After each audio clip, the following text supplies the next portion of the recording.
Some people hate themselves. I don't like my body, I don't like who I am, I don't like this, awful way to live, I hate myself. It's much better to love yourself. So in New Age teachings, you learn to let go of this dysfunctional relationship with yourself, and then this is a good thing. It's much better to love yourself than to hate yourself. But you have to achieve that transition. Not easy. If the hating yourself has been deeply ingrained, you may have to put little stickers on your bathroom mirror. I love myself. Oh yes, and everywhere. You are lovable. Oh, thank you. Yes. And again, this is fine. It's a transitional stage. It's not the final stage. Sometimes in New Age things, it's the final stage. It's a lovely transitional stage, but really it's the stage of awakening is that you begin to let go of having a relationship with yourself so that you can just be yourself. And you have to be in the present moment in order to be yourself. And that is, you can sometimes learn by looking at an animal. The animal is at a pre-egoic stage. What we are moving towards or into is a post-egoic stage. Now the animal, like your dog, is pre-egoic. The dog has consciousness, but not conceptual consciousness. The dog does not operate through mental concepts. In other words, the dog does not have an opinion about you. That's why you love the dog so much. And also, the dog does not have a relationship with himself or herself. Humans have, but I have not met a single dog that has a problem with self-esteem, for example. I have not met a single dog that has a problem with body image.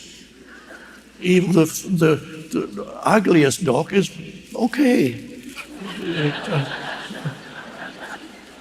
Because the split hasn't happened yet, the split into me and myself. So the dog, this is why the dog is often joyful.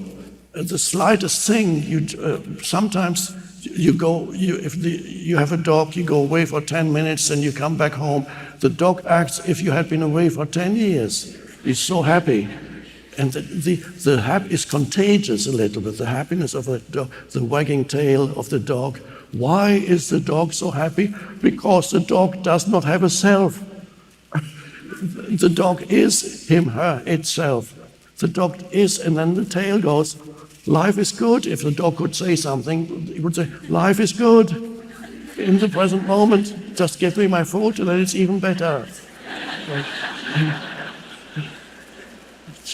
So the humans, they love to be with their animals because it gives them a little glimpse of self-transcendence, because when they look into the eyes of the dog, they are not being judged. And that feels good. And you can sense, by looking at the eyes, you can sense the being of the dog. Wow, now, the dog, what you really love just an example, dog, cat, what you really love in the dog is not the outer surface of the dog, although it's lovely to the touch and all that, yes, but you know there is something that you cannot see that you relate to when you look into the eyes of a dog. That is the essence of the dog. What you love is actually the consciousness of the dog, which has no ego in it. It exists at a pre-egoic state. You love the consciousness of the dog. And when you look in the eyes, you feel a little bit, you connect a little bit to that in yourself for a few seconds. When you don't need any defense mechanism or anything like that when you relate to a dog. Although there are some humans with huge egos, I have observed a few, who relate to their pet through their ego, but that's another story. And that's a sad story. They have an ego relationship. I knew a woman who would, in the evenings, you would put food out for her cat, would go out, the cat would be in the garden, and she had the window open, that was a neighbor of mine years ago. And she would put the food out. And this woman had a very accomplished person, but a gigantic ego. She put the food of her cat out, and then if the cat didn't come, because cats have many things to do out in the garden, and it was dinner time for the cat, and she put the plate there, and she was sitting there waiting for the cat to come, and 15 minutes passed, and then she said, okay. Then she would close the window, said, if she doesn't want to see me, I don't want to see her. Oh my God. She has an ego relationship with her cat. So a relationship with yourself that eventually is transcended so that you can simply be in the present moment, not, and let's go deeper now, so that in the present moment, which is a portal into the awakened state, in this present moment, let's see who or what are you in the present moment without reference to any thought, without reference to any thought about who you are. That's an interesting pointer. In other words, what does it feel like to be yourself without remembering your past or thinking about the future, just in this moment? You don't need to remember your email address or anything. It's not necessary now, or what you ate yesterday. Without reference to past and future, what does it, do you disappear, or what is left of you without the memory, the narrative that usually you describe as my life? Without that memory of that you need to revive continuously, without that, what does it feel like to be you? And I cannot answer that.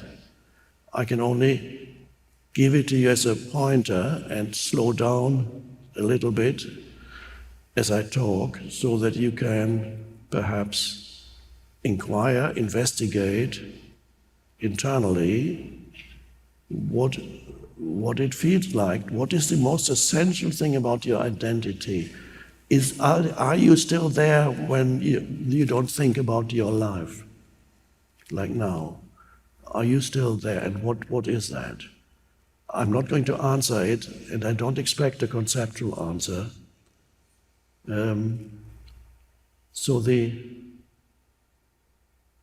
That's me. There was an ancient spiritual teacher in India whose favorite meditation was asking his disciples to ask themselves, who am I? You can also ask yourself, what am I? Who or what? What am I? What am I? But don't answer it verbally, but feel or sense what it means to be alive or to be you. What am I? There's a gap in the stream of thinking. Then what is there when there's a gap in the stream of thinking, like now? And in that gap there's a stillness. Yes? There's also a sense of there's something there, but it's hard to describe.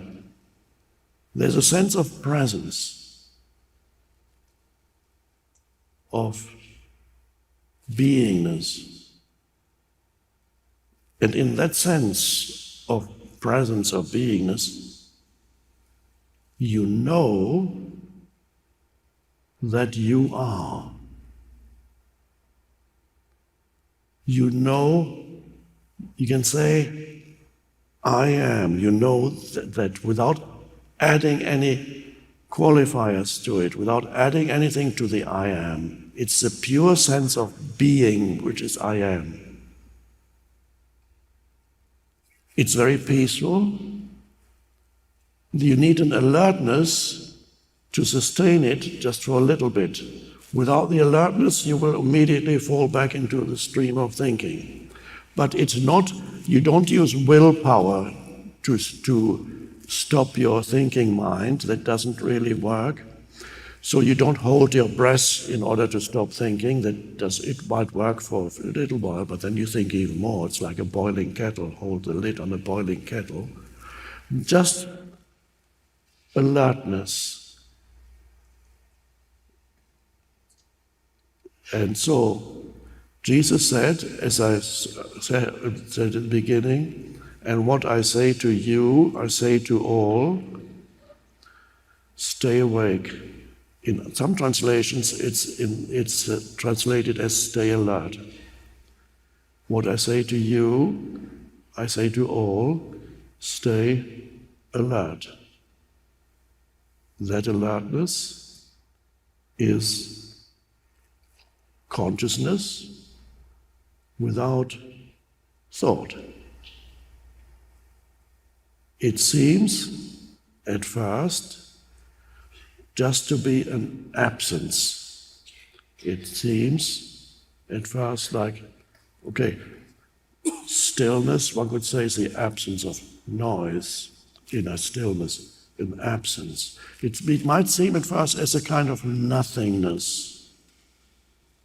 And yet if you stay with it for a little bit, just a few more seconds, stay alert, then you can sense it's not just the absence of something, it's also the presence of something. But not so much the presence of something, but the sense of presence itself, not of something.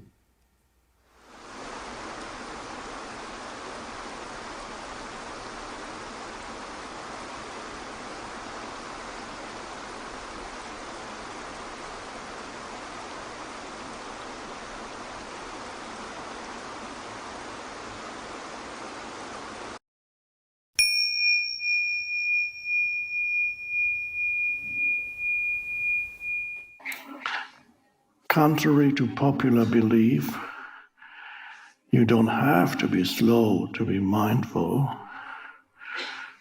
although it probably helps. But you can be in a rush and still be mindful. It's actually a lovely experience of high energy, which means you're still present with every movement and not excessively focused on some future point.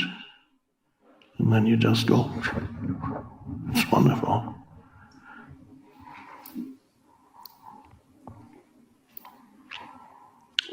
That's contained in the ancient Zen saying, hurry slowly. Seems to be a contradiction. Of course, what it means is on the outside you hurry, but on the inside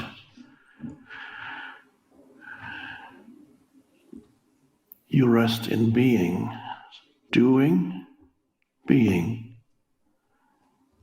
You don't get lost in doing, nor do you get lost in being.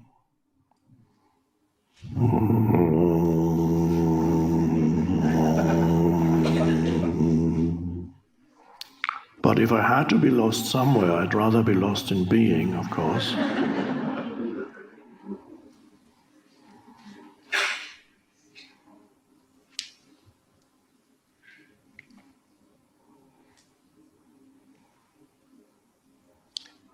It varies from person to what degree you're more drawn towards doing, to what degree you're more drawn towards being. Almost nobody is right in the middle.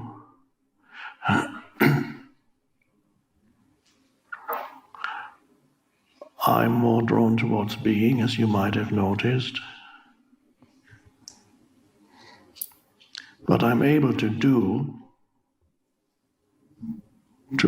talking is doing, traveling, writing, speaking is doing. But the strange thing is,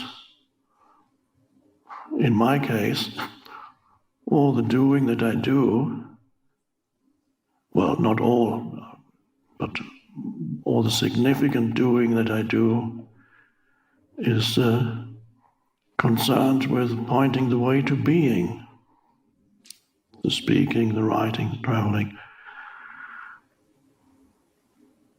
But you may have a business, or you may have some function in this world, and everybody has to find some balance between doing and being, which doesn't mean the important thing is that you initially, perhaps it happens to many people, you have a compartment in your life when you become still and present. Sometimes it's associated with meditation practice, or it's when you go out in nature, or when you're sitting alone in your room, and then you are able to become still, and that's already a huge gain in consciousness.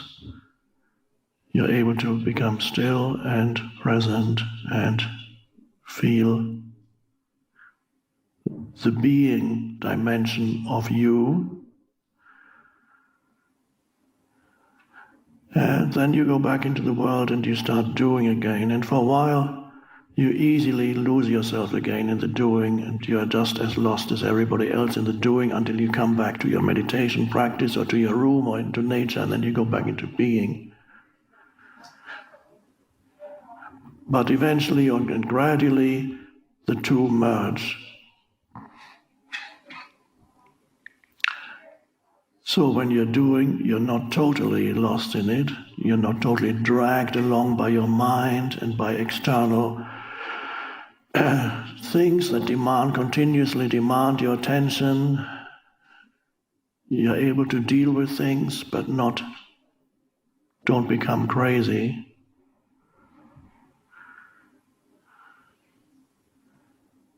And when you're in being, the danger with being, we know what the danger with doing is. You get the primordial doing is in your mind. Thinking is doing, so that's the place where you really get lost, and then it gets externalized. You get lost in stuff.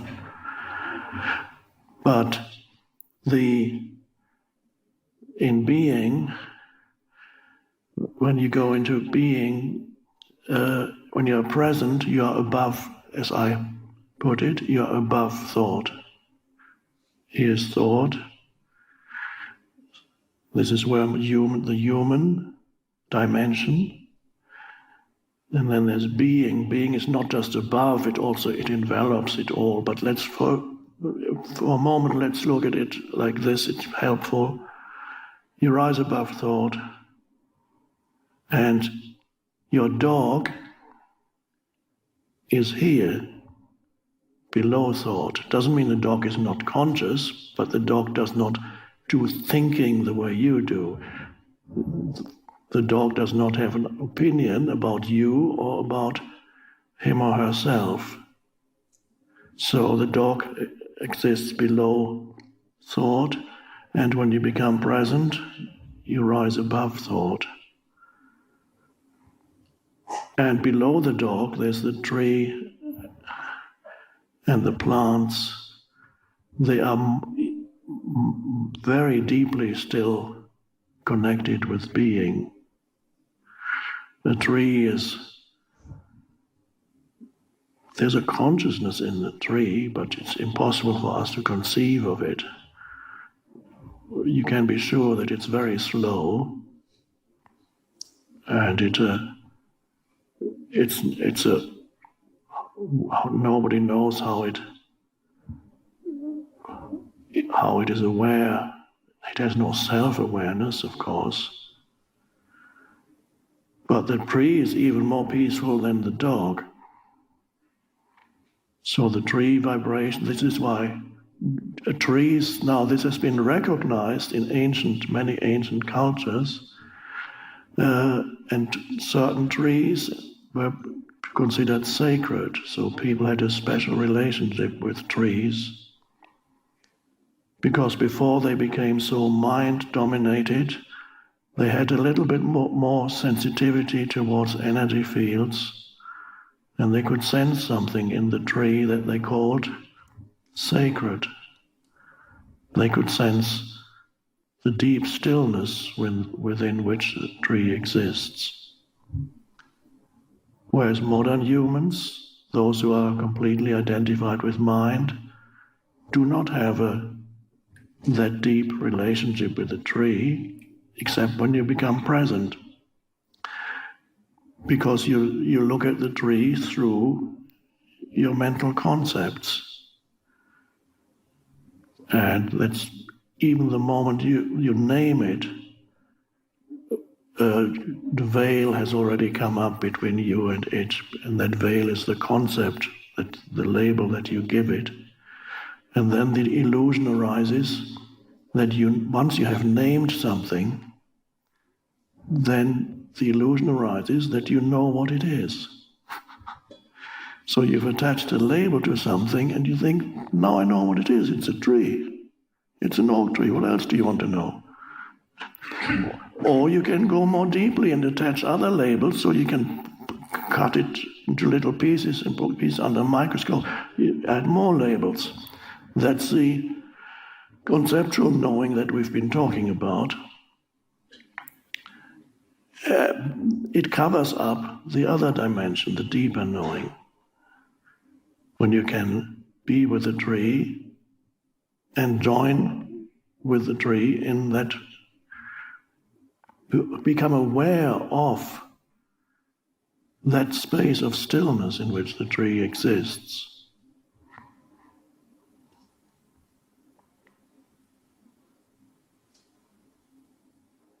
And then, as I put it in this little book, that I wrote, if you haven't read it yet, I recommend it. It's a very good book. Stillness Speaks. It's to be recommended for meditative reading. And I wrote in there, allow nature to teach you stillness. And so that applies to, here we have a flower. Yes, it is a flower, it's just making sure it's not plastic. It is a flower, and this is also real. And you can contemplate it and become aware that it sounds almost weird to even say this. You become aware that it exists within that deep stillness.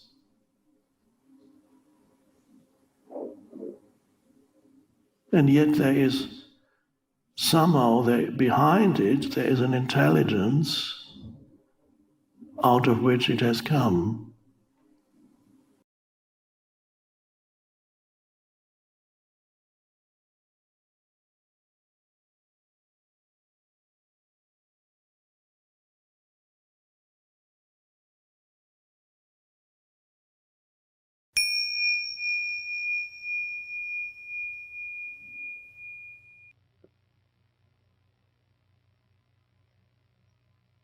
It's actually possible to be aware of the present moment and now,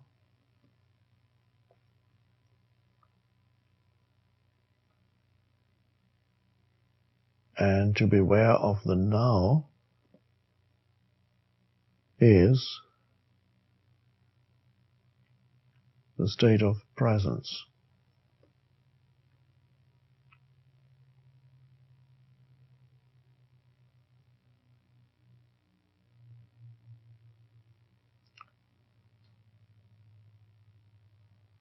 Now there are two levels to being aware of the now. On one level, you're aware of what's happening in the now.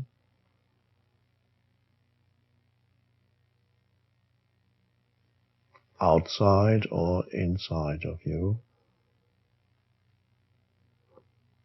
Whatever is going on. around you, or whatever arises in your field of perception.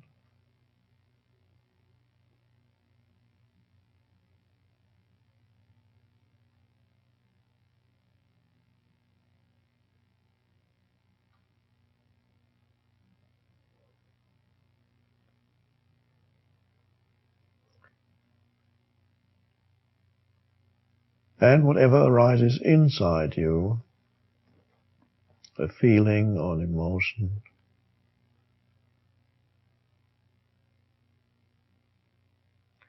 even be aware of the occasional thought that may arise.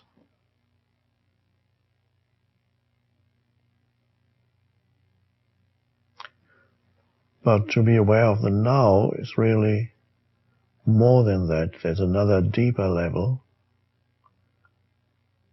And this is what I'm referring to when I'm saying being aware of the now. Yes, you are aware of what's going on in the now, but you can also be aware of the now itself. This is very hard to talk about, because obviously the now itself, you can't see it or hear it, taste it or smell it or touch it. And obviously it's not a thought. Thinking now is not being aware of now.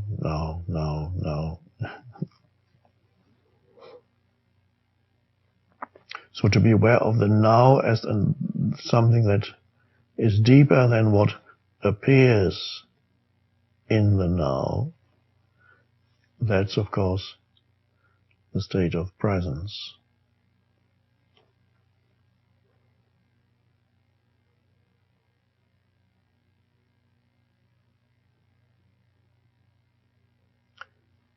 And this paradoxical thing is, when you're aware of the now, you're not really aware of anything. Because what we call the now is a field of presence, a space,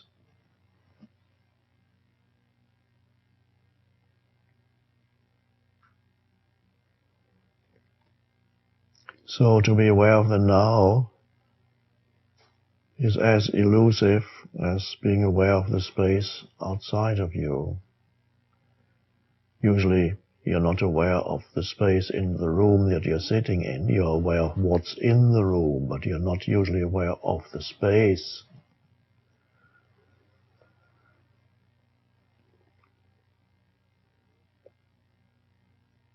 In the same way,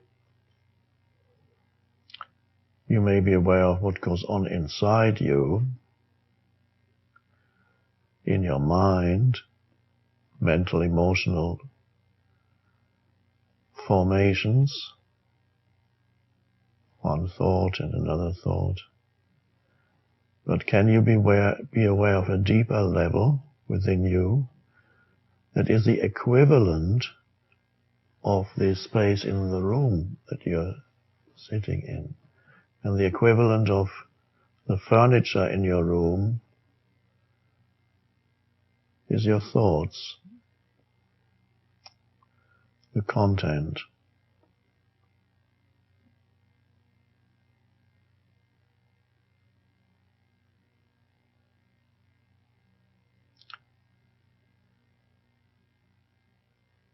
And of course, the essence of this room is not the furniture. The essence of this room is the space in this room. And the essence of you is not the furniture in your mind, which means the content of your mind. Although most people mistake the content of their mind for who they are. You have ideas in your head of who you are, and you derive your sense of self from the ideas in your head about who you are. But of course that's not essentially who you are, in the same way that the furniture in the room is not essentially the room.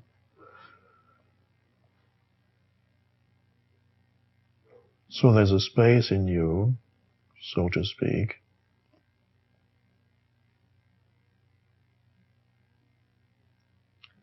that is essentially who you are. And the furniture comes and goes. It's interchangeable. You can.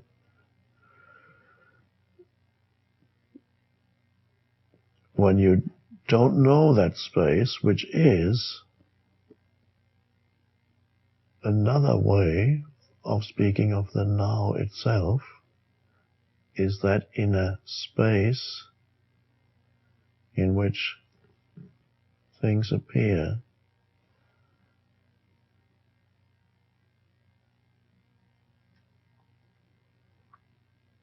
If you can be aware of that,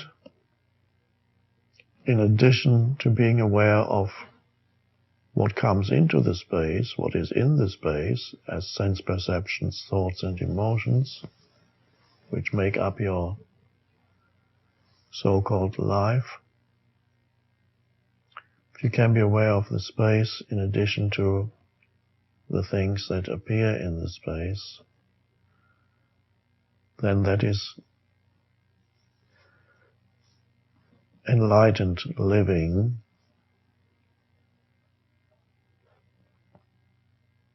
conscious. Then you are conscious, you are present. So presence is being aware of that deeper dimension.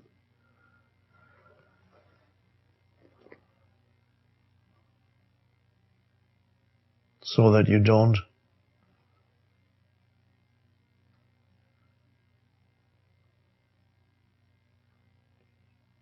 delude yourself and believe that the content of your mind, because even sense perceptions ultimately you experience as the content of your mind, so you don't delude yourself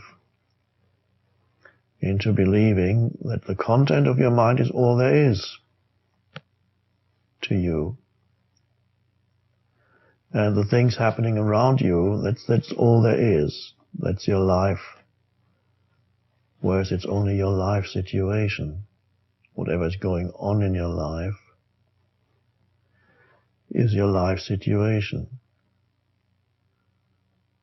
You remember I sometimes speak about that.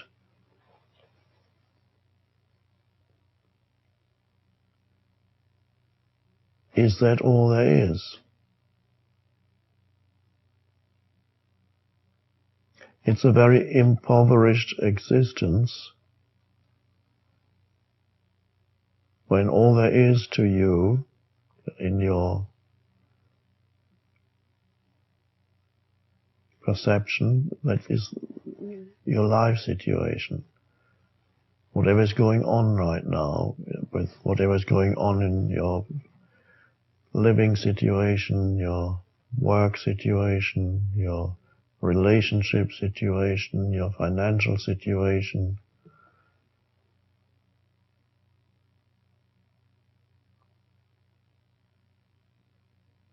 and at any one time of your life, at least one of these areas is probably going to be problematic. If you don't have a problem with finances, you may have a problem with people, a relationship. If you don't have a problem with your relationships, you have some problem at work, you have a problem with health. Things rarely is your life without so-called problems, another word for which is challenges.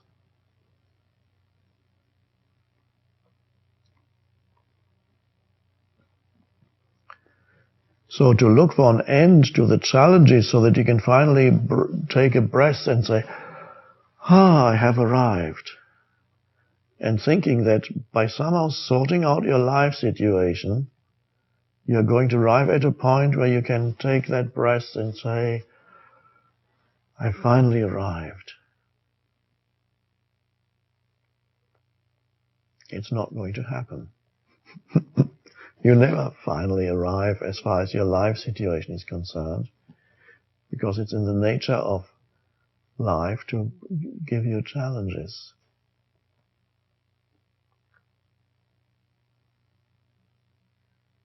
So is that pessimistic or negative when I say you're never going to arrive? Of course, not on that level, not on the level of the content of your life situation, the content of your mind. But you can arrive, and you can take that breath and say, oh, that's it. I have finally made it. You can do that by accessing, by realizing the deeper dimension in you of whatever you want to call it, whether you call it the now itself, whether you call it being aware of awareness itself, being aware of your beingness, the presence behind everything, being aware of yourself as the presence, not as what happens in the field of presence, but as the presence itself, a self-awareness of presence. That is having arrived. And that is when you can take that breath and breathe out, I made it, so to speak. So you have arrived already, because on the level of content of your life situation, you're never going to make it. There will continue to be challenges. Although there are periods when you have little plateaus, when you say, life is great at the moment. I'm okay financially, I'm okay, my work situation, relationships are fine, family is fine, I have a nice place to live, and the weather is good. But is it going to last? Not for too long.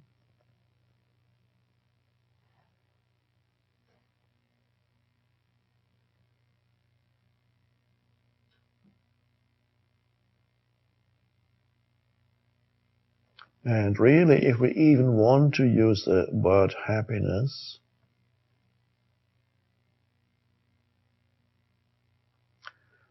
let's call it true happiness. It's a delusion to believe that true happiness is going to come to you when certain things are sorted out or attained in your life situation. Yes, I'm not denying that it is comfortable and pleasant to achieve things.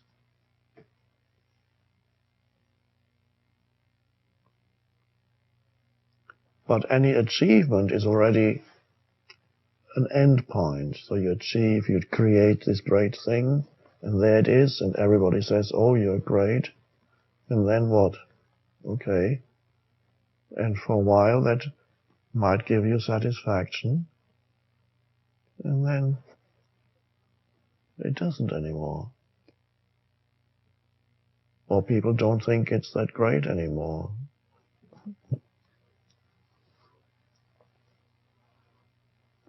So happiness,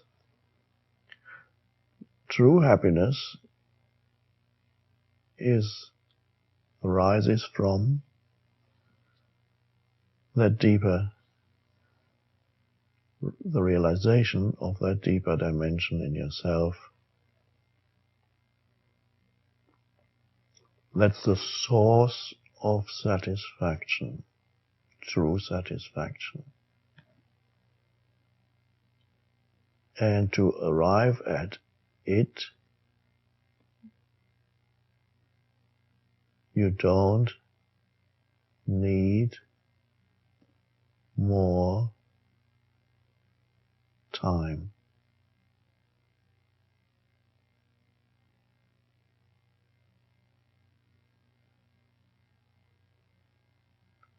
In fact, as far as the realization of that dimension is concerned,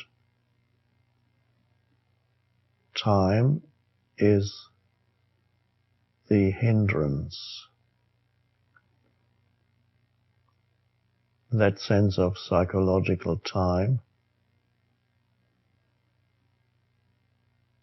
prevents you from realizing that. Prevents you from finding true happiness.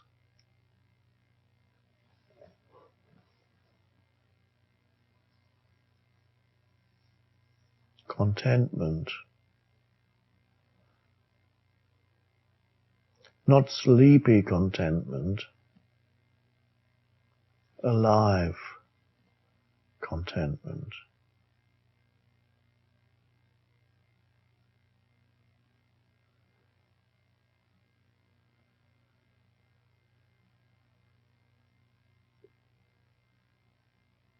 It is peaceful.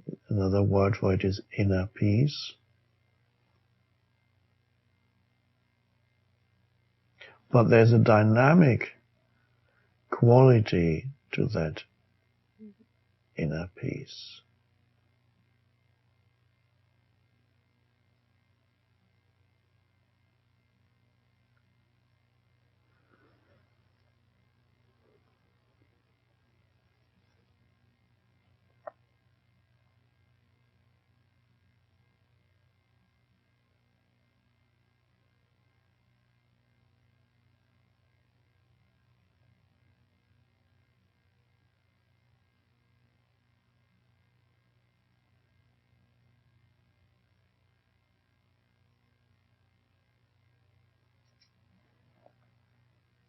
So really, that's the only way to become a truly peaceful human being and to bring peace into this world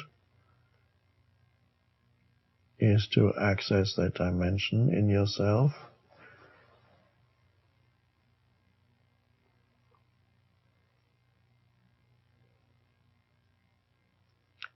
But what that really means is to be truly yourself. To be who you are beyond the content of your mind.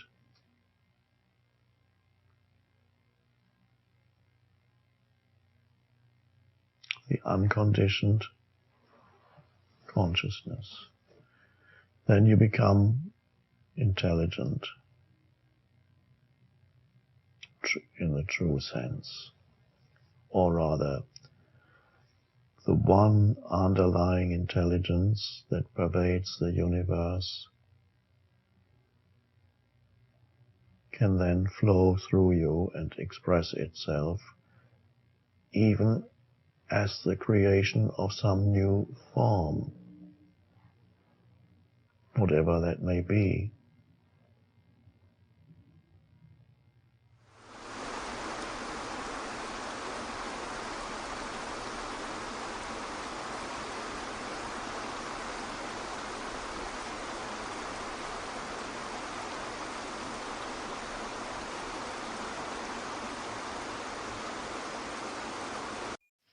And the amazing thing is that the realization of this truth is already gone, is there throughout.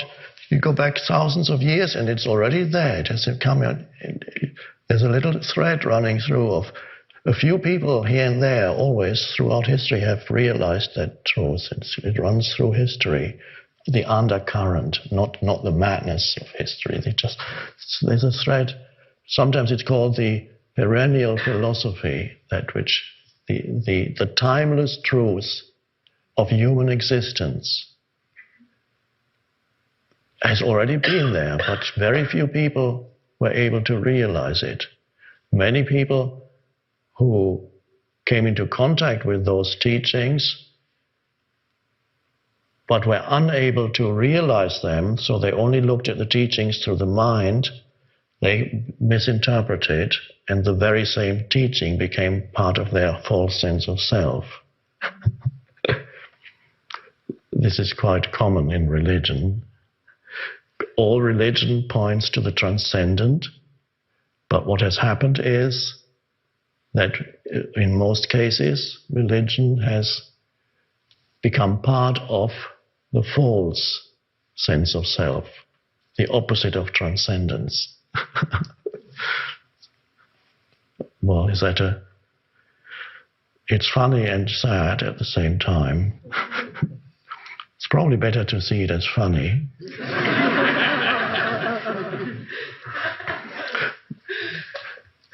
When you see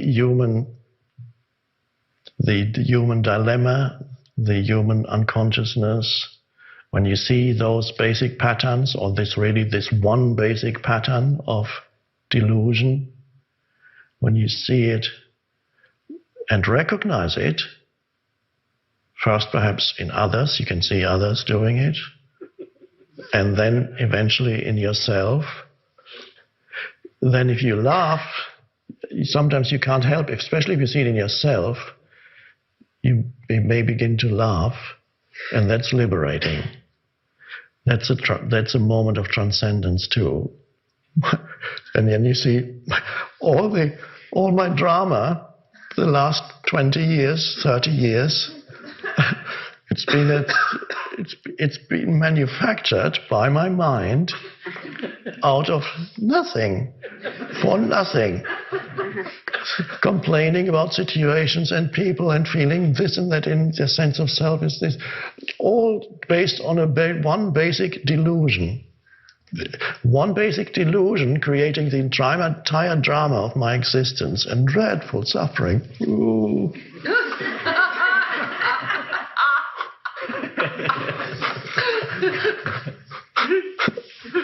Can't take anymore.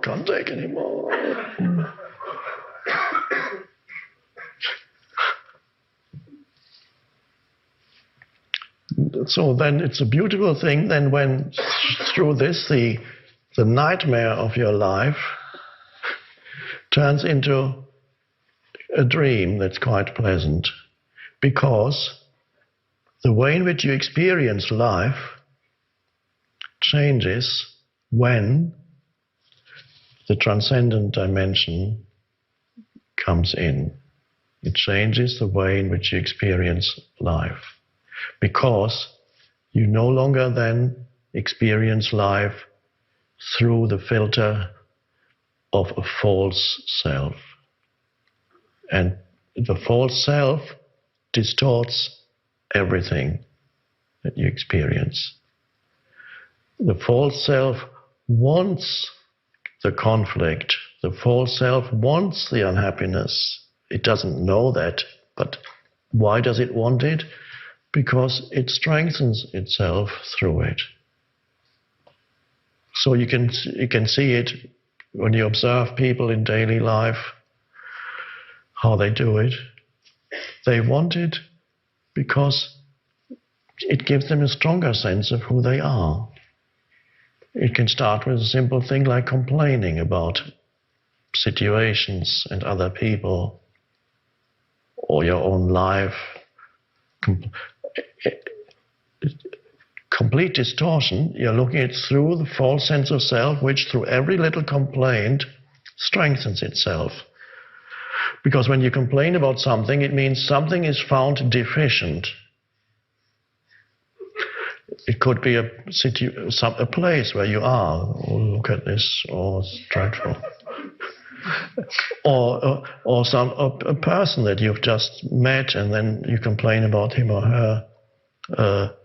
Whatever. Something is found deficient, which means you put yourself in a superior position to that situation. You are the judge of it. You're the judge of this situation or this place or this person. You're judging it as wanting in the old sense, not wanting something, but wanting meaning lacking. Yeah. And so you become really superior to whoever you complain about or criticize. It enhances the false sense of self.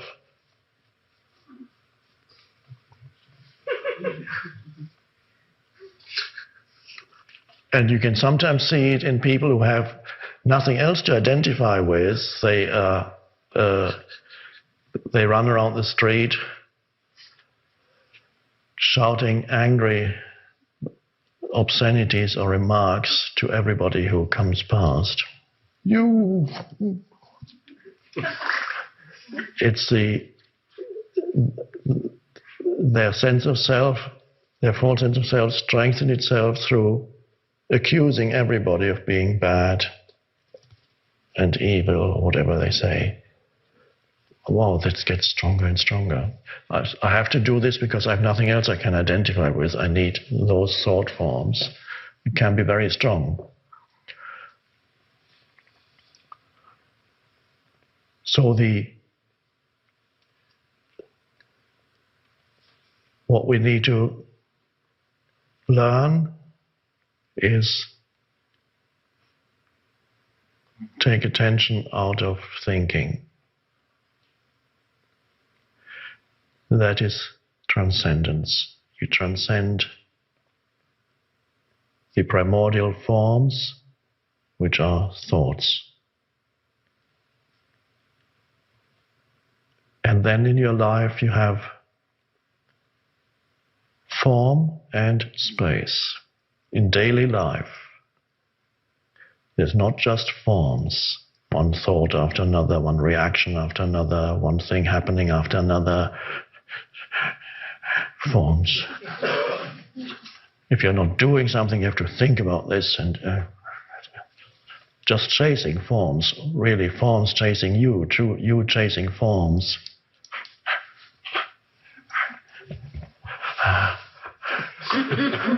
And then you go to sleep for a while, and then you wake up and you have 1 minute before you remember.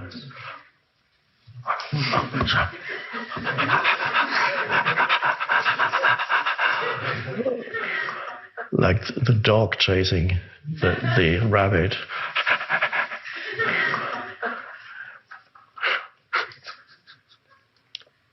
That's a dreadful thing. There's only form in my life. Just things that I have to think about and do and be worried about and react against. Forms, forms, forms, forms. No space. And now there begins to be also space in your life. And that changes everything. So while forms happen, there's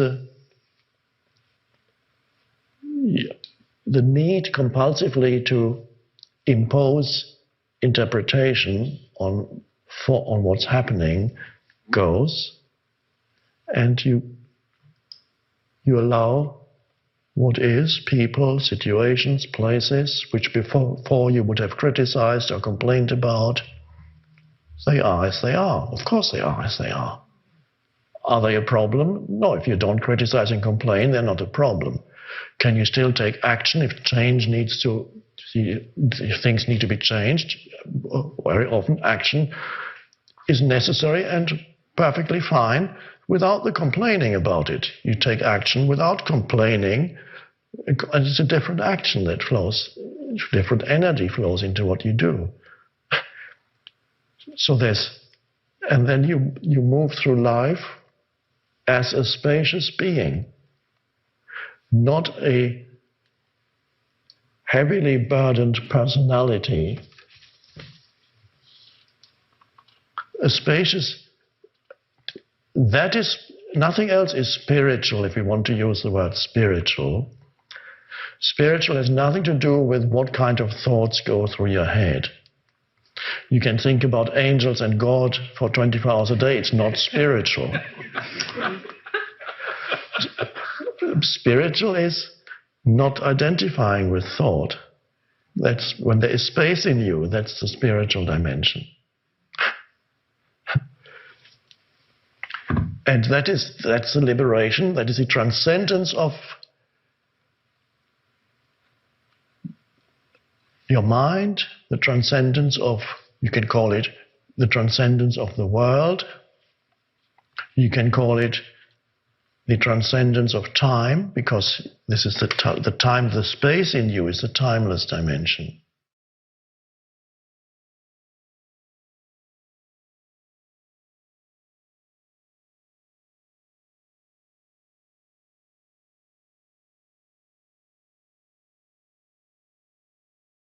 There must be something to do or think about or worry about.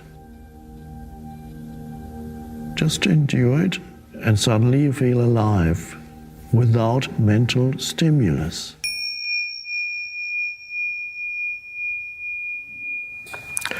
What is boredom?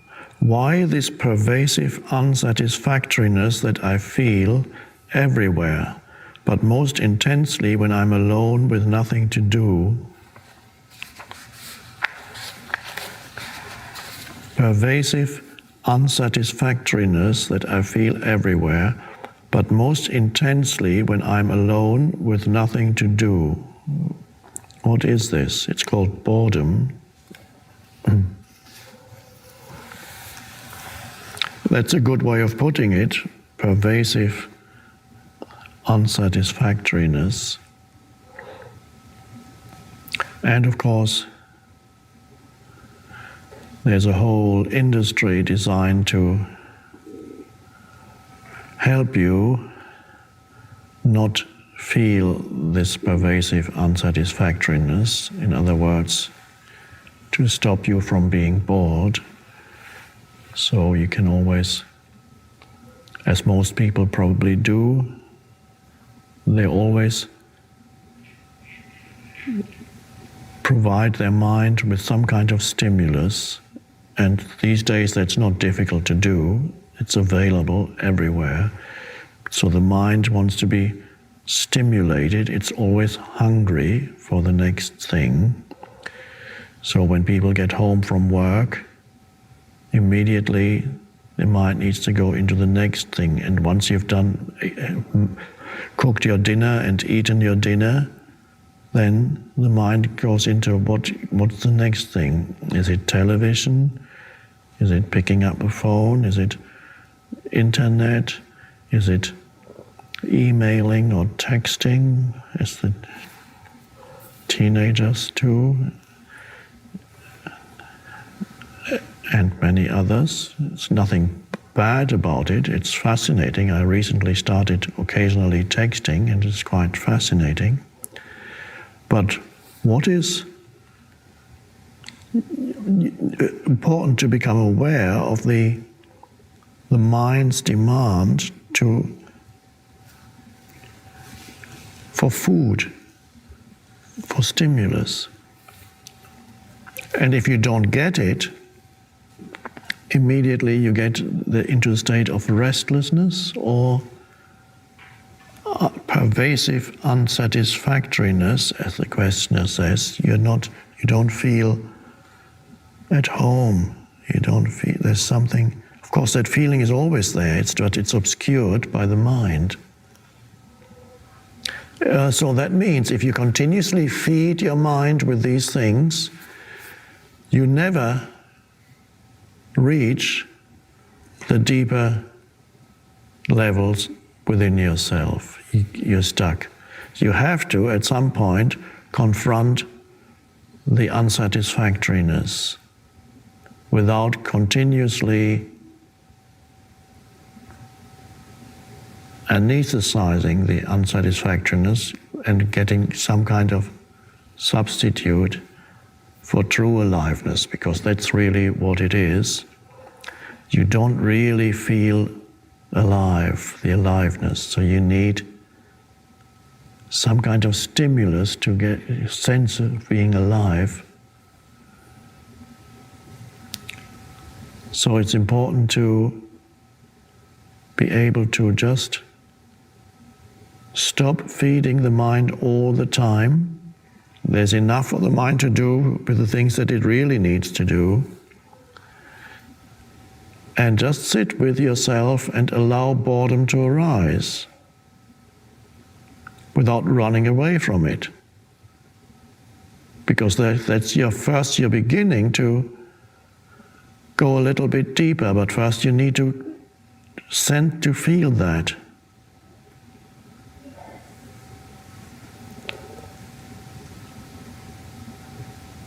And if you don't run away from it, you can actually go through boredom. It's like suddenly you're through. So it's a little obstacle there inside you. But if you don't run away, stay with it, suddenly, before you know it, you've gone deeper into yourself, especially if it might be helpful to feel the inner body while you sit. When boredom begins, boredom comes in, you can feel it, you start looking around. What's the next thing I can do or think about? There must be something to do or think about or worry about, even better. And you stay and you notice that. And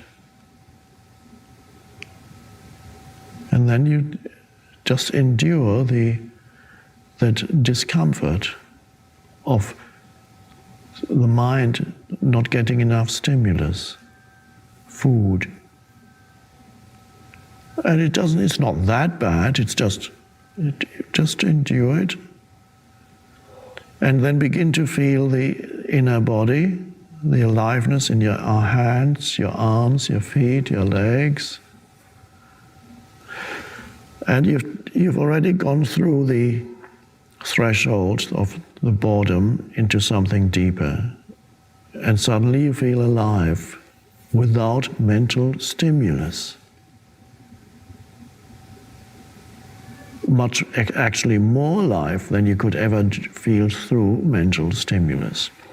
Because mental stimulus is always on the surface of who you are. Ripples on the surface. And now you go deeper.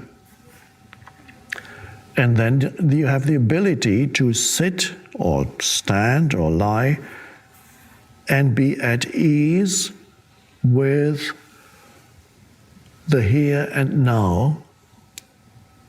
That's all there ever is, life, here and now. Be at ease with yourself, here and now. To feel at home, here and now, without needing to escape into some mental realm that's not here and now. Need to think about that. Need to play a video game, need to watch this program, look at the magazine at least. And you can see how the mind consumes. See how they look through magazines, go to waiting rooms or into people's homes. Nowadays, magazines in many cases are being replaced by the screen, but people still, so they go.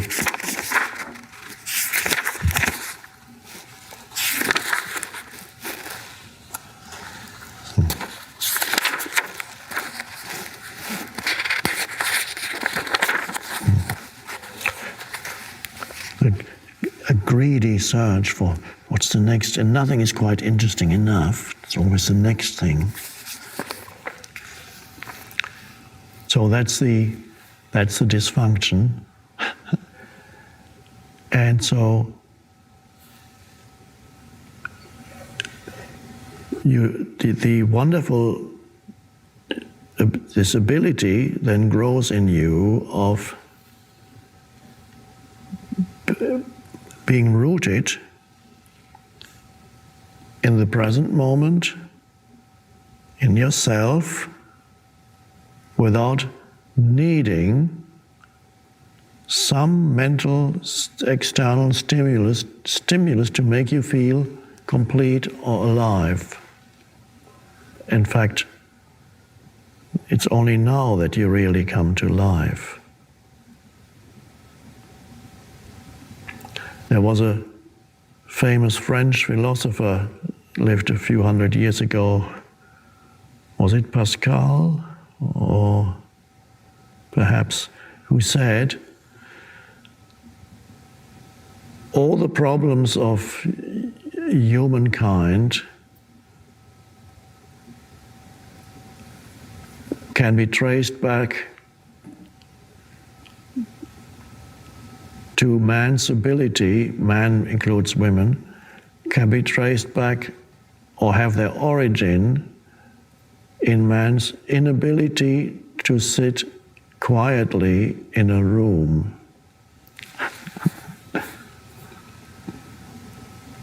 All the problems of the world can be traced back to your inability to sit quietly or at ease in a room.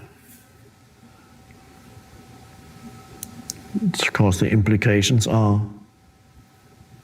deep and vast. It's not just sitting quietly in a room, but because sitting quietly in a room implies for you to be able to do that, to sit quietly in a room, you need to be connected with that which is deeper in you than the mind. Otherwise, you can't sit quietly in a room. You'll be bored. You may be quiet on the outside, but you won't be quiet inside.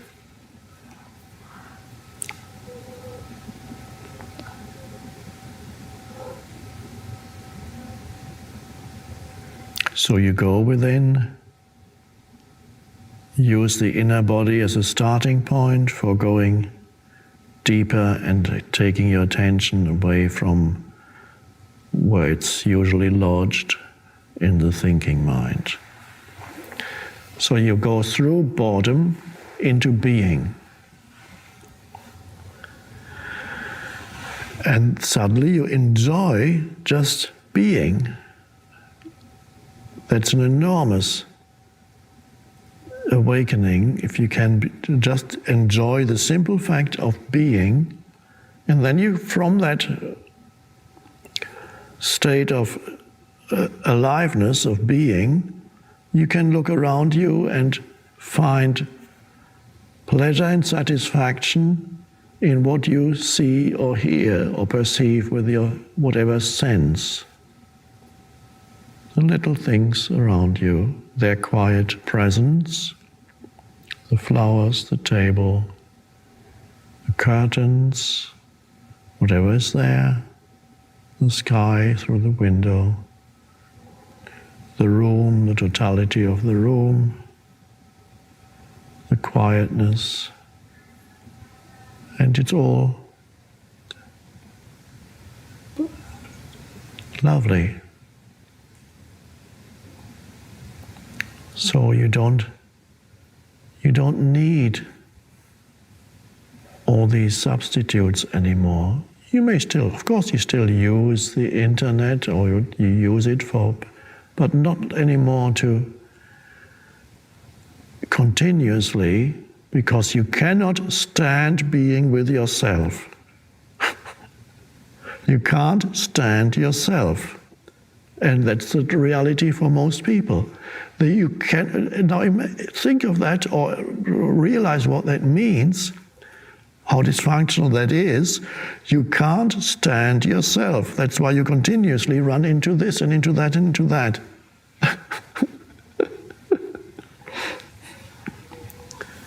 And if a person who cannot stand him or herself, of course, what kind of relationships is that person going to have? If you can't stand yourself, then you're using others to make you feel a little better, but that doesn't work. And basically the inability to be with yourself gets reflected and projected onto others also. And there comes the ability of being with other humans. Because at first you try to use them and then you can't stand them either.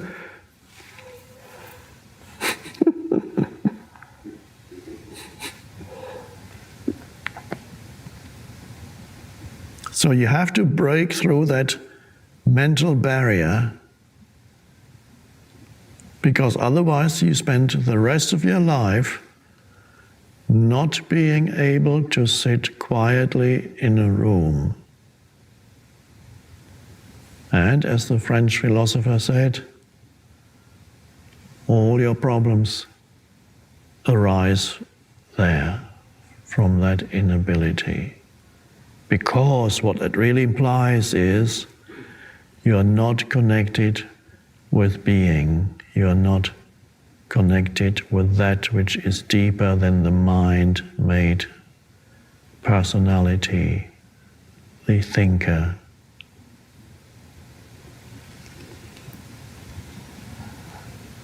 So, come home to yourself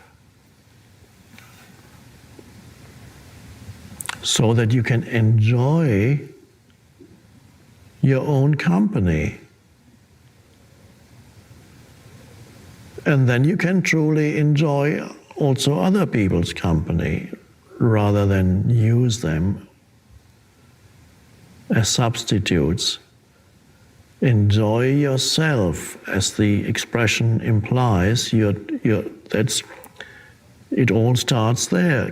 Can you enjoy yourself, your being?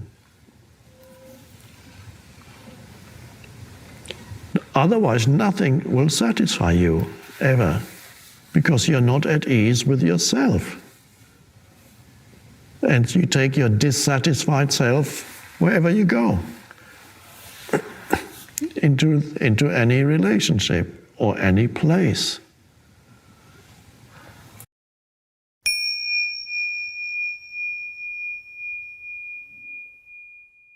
Only part of the challenges of life come from so seemingly outside of you, or through other people and events and things that happen, and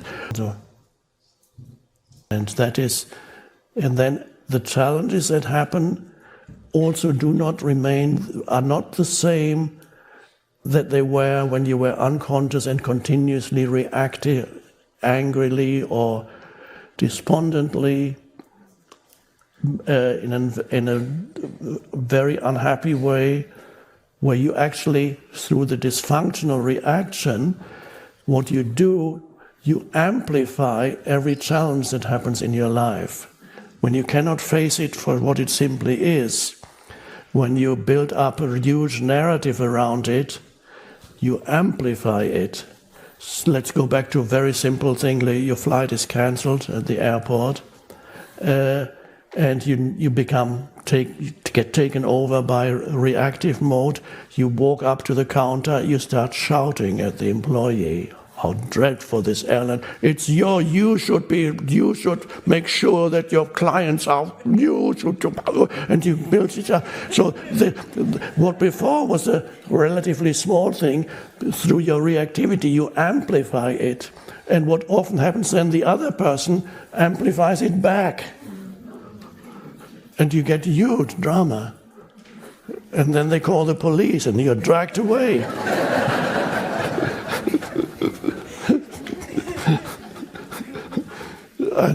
One often reads about people, especially these days in planes, perhaps because the seats are so narrow. So many people get very unconscious on planes, and they start making a scene and shouting, and then the plane has to land somewhere, and they have to be taken off the plane. And this is a typical example of how something that was a little challenge, you had to sit in this very confined space for 2-3 hours, okay, and you had to sit there, but their level of consciousness, perhaps through excessive intake of alcohol, became even lower than it would be normally. And then the little challenge becomes amplified so much that they end up in prison. And this is just one example of how in human interaction, how humans they amplify the challenges, and then they get amplified back, and then sometimes even more humans participate in it. And then you get violence and warfare, and it's just the same thing. It happens in one individual, it starts, and then it spreads. And so the way in which you deal with challenges then changes, no longer reactive. And when you no longer amplify the challenge, what tends to happen, and this is almost like a little miracle, it dissipates much more quickly and becomes transformed into something else. When you no longer fight it, then very often, very quickly, something else happens, some helpful circumstance that suddenly you say, oh, that's great.